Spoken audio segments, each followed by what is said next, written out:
Talagang sarap nga naman bumiyahe kapag magaganda ang mga tanawin na madadaanan mo. Tara na, samahan nyo ako sa aking biyahe sa araw na ito dahil kasali po tayo sa Albay Loop. So, let's go! Ang aga ko nga naman gumising dahil alam ko ang ganda ng mga tanawin na mapupuntahan namin. At hindi lang yan, ang sarap siguro kapag marami. O di ba? Kaya tara na. Punta na tayo sa grid para makikita natin kung ano ang nandun at kung sino-sino ang mga taong kalahok sa Albay Loop. Guys, magandang umaga. At ngayon nandito tayo dito sa Albay. At nandito tayo dahil alam na natin na Albay Loop ngayon at ito yung araw ng loop. At tayo pupunta mamaya sa grid at tayo kasali sa event na yon. At ayan si Rider in Progress. Ayan, kakasama natin yan. At gusto ko lang ipaalam po sa inyo guys na ang gagamitin po natin ngayon is 4 wheels. Ang goal po natin dito is papakita ko lang sa mga tao na pwede kayong mag-endurance gamit yung 4 wheels. Gusto ko ring ipakita na kahit naka 4 wheels kayo, pwede nyo puntahan yung mga magagandang lugar na easy lang. Kasi yung isip ng iba, mas madali daw yung motor. Oh yes, totoo naman yun. Pero sa 4 wheels naman, madali lang din naman. Depende na rin sa diskarte. Pero ang gagawin natin ngayon, papakita ko sa inyo na hindi tayo kamuti sa kalsada. Chill lang tayo na kaya natin puntahan lahat ng mga checkpoint ng loop ngayon. Okay, so tara, let's go guys. At tayo pupunta sa grid. Alright, papunta na sa grid at nandito na si Motomania, kakasama na natin. Nice ko lang i-remind guys na ang endurance na ito, ang loop na ito ay hindi race. Ano bang tawag sa Tagalog sa race? Karera. So ito ay mototourism. So pupunta tayo sa mga magagandang lugar dito sa Albay. Pupuntahan natin yung mga lugar na minsan lang natin nakikita sa mga social media at ngayong araw na ito ay pupuntahan natin. So tara guys, let's go. Read muna tayo at titingnan natin kung anong mga pangyayari doon. Alright, so tayo na dito ngayon dito sa 7-Eleven upang bibili tayo ng tubig. At may mga nakita tayong mga lovers dito. Ayan na. Morning, good morning. Good morning. Good morning. At ayan guys, sila ay dito, kape muna. So tayo bibili ng tubig. At ito na nga, nandito na tayo sa grid at ayan si Blackpink. Ang saya-saya at nakikita natin si Boss D, si Rimon at si Sir Cesar Villanueva. At hindi nagpahuli si Curry at si Kevin ng Motodogo. Alright? At ito nga yung mga riders. Oh, ang dami na nga nila. Dumating na nga si board member. At ayan, nakita ko si Boss Nino at si RD Aguas at yung mga kapulisan natin. Wow, ang saya-saya nga naman at makikita natin ang sobrang dami na ng riders na nandito ngayon. Kaya ano pa ba yung nasa feeling ko? Grabe yung excitement, di ba? Hindi lang siguro ako, pati rin tong mga riders na to. So ayan, makikita natin na ang saya-saya ng kanilang mga mukha. At ayan na nga, hindi nagtagal dumating si Boosty at Jetly kasama si Senator JV at Agnes at iba pa. At nandito nga si Mayor Paulo ng Madrid at ayan si Senator JV oh. Woo! Ayan yung mga pulis. So diba? At malapit na magsimula dahil magpe-prayer na at mag-national anthem. So tara, let's go! Our Heavenly Father, ride with us. Amen. In the name of the Father, the Son.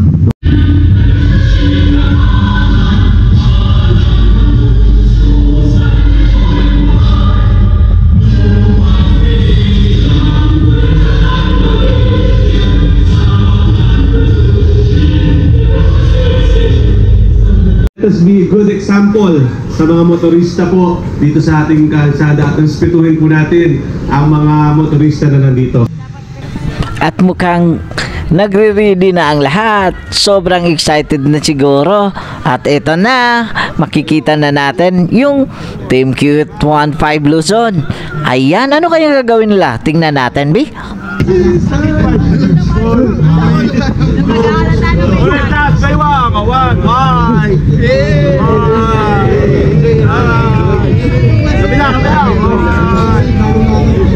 Okay guys, Team Cute 15. Don't be safe, like safe.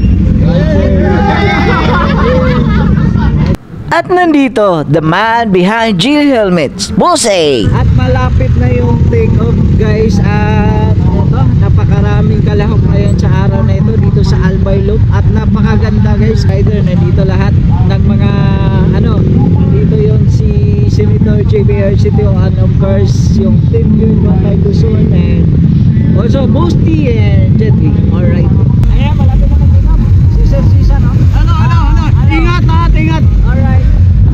At ito na yung pinakahihintay natin, yung take off. At ito na nga, sayang nga lang hindi tayo nakapagpalipad ng drone dahil may military base sa katabi nitong airport at respeto na rin sa kanila. Alright.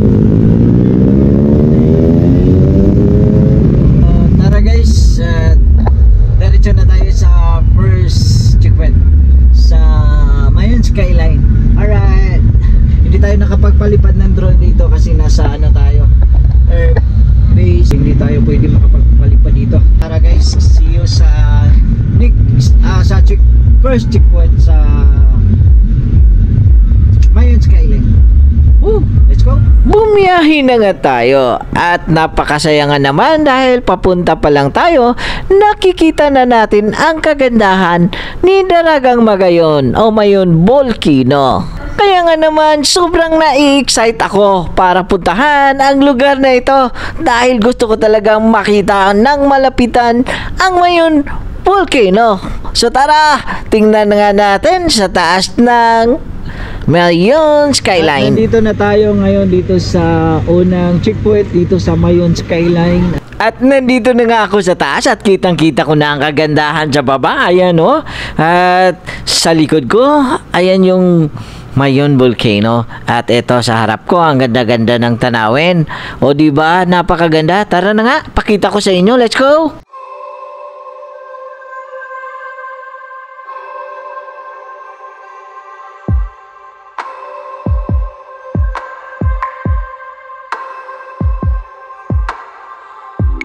Look at you in the sunshine, nothing weighing you down, feeling so light.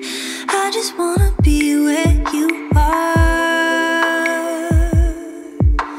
Shine on skin, a twist of lemon, pink on lips like watermelon. I just want a taste of heaven. So let me know, 'cause I know every single day is gonna be.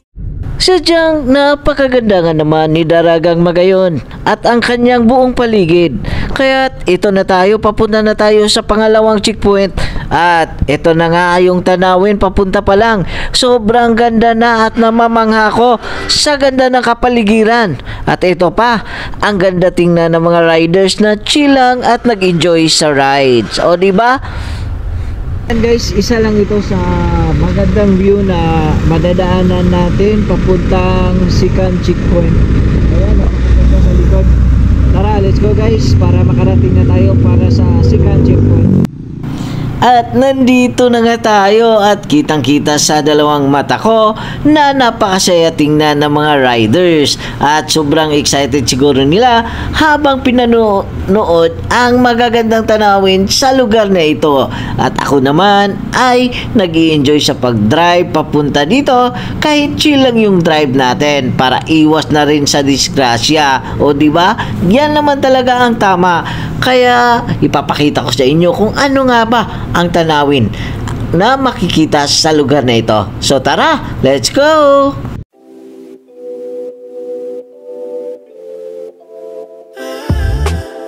Stick around, stay mine for a while.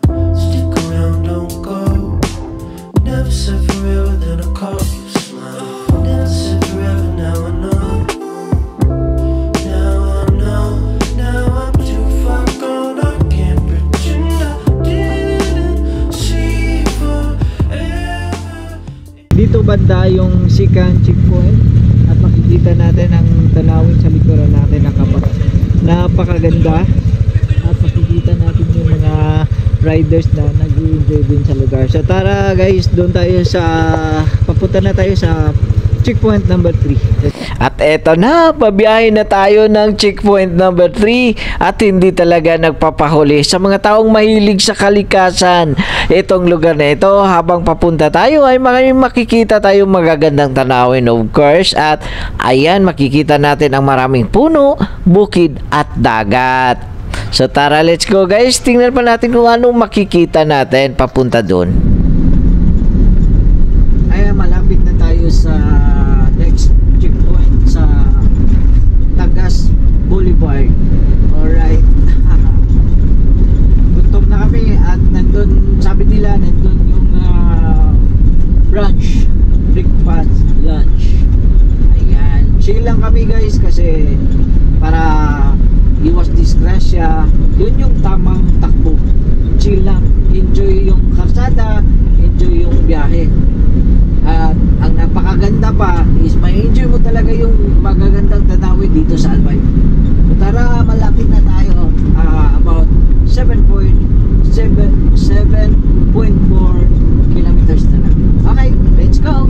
Hindi nga naman nagpahuli itong malawak na farm ng palay na kulay berde sa paningin mo habang papunta ka sa checkpoint number 3. O diba, napakasarap mag-drive, napakasarap mag-ride, kaya solid talaga ang pagsasali nito sa Albay Loop. Eto na ang checkpoint number 3, itong Tagas Boulevard. Wagas ang tanawin dahil makikita mo ang lawak ng dagat. At kung titingnan mo sa malayo ay makikita mo rin ang Mayon Volcano. Tara, papakita ko sa inyo ang kagandahan sa lugar na ito. Let's go!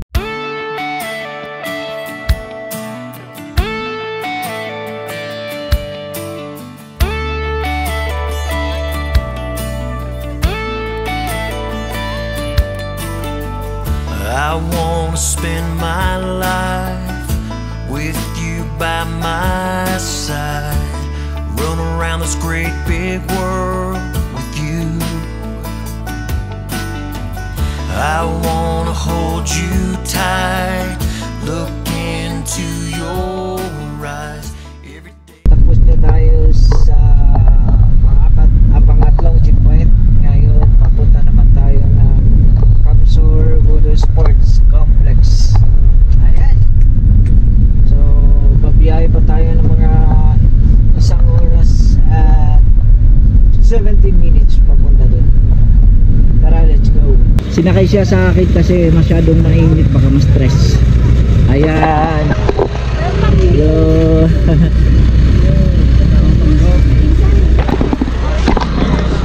Tara, pasok tayo sa loob. Sorry, let's go. Let's go. Ayan o.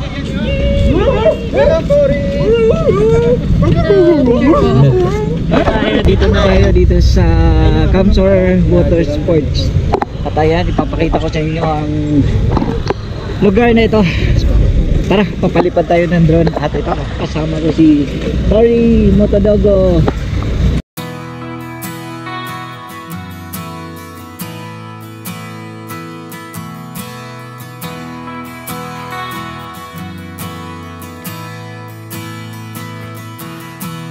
She looked up from a tall glass of something I could tell she was needing a friend. Her teardrops were making rings in her whiskey. She cried out, where do I begin? We laughed and talked, sat for hours, never even looked at the clock. She gave me a hug, said I can thank you enough, this really helped me out a lot. Then she walked off.